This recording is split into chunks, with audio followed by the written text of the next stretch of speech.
30歲嘅 Nathan 係軟件工程師，佢睇到宏福苑大火嘅新聞，知道好多人失聯，又知道有市民自發整嘅網上尋人表格，因為太多人登入而單機冇辦法使用。佢就喺火災發生嘅第一晚即刻整咗個網站，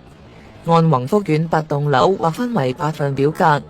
俾居民填寫同埋更新自己屋企最新嘅狀況，例如平安、求救、離世、尋人等等。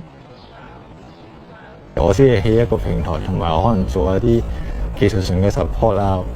冇話諗咁多咁，即係淨諗住幫到手出力咁樣，做到就做咁樣。網站至今已經有超過40萬人次使用，試過同一時間有2萬人在線。Nathan 話冇諗過可以幫到咁多人。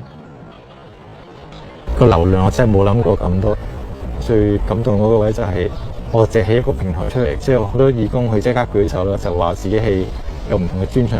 有啲咩可以幫手啊咁啊。其實係一呼百應，大家都係唔知大家係邊個，但係即係好多人係好主動去投入呢件事。